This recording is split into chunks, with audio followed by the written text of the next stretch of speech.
যে কোনো ফসলে জাকাত হয় না, যে ফসলগুলোকে গুদামজাত করা যায়, পচনশীল যদি হয় হবে না। যেমন আম রাখা যায়, কলা রাখা যায়, পেঁপে রাখা যায়, শাকসবজি রাখা যায়, রাখা যাবে হচ্ছে চাল, ডাল, গম, ভুট্টা, খেজুর, এগুলা।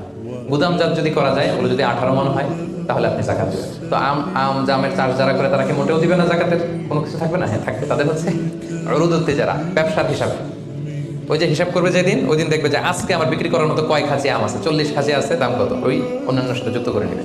কিন্তু ফসলের দিতে হইলে কমপক্ষে 18 মণ, এবং এটা গুদামজাত করা যায় এমন পণ্য হইতো। কিভাবে দিব বলেন? 18 মণের বেশি করছেন, ধরেন 100 মণ হয়েছে আপনার ধান, কিভাবে দিবেন?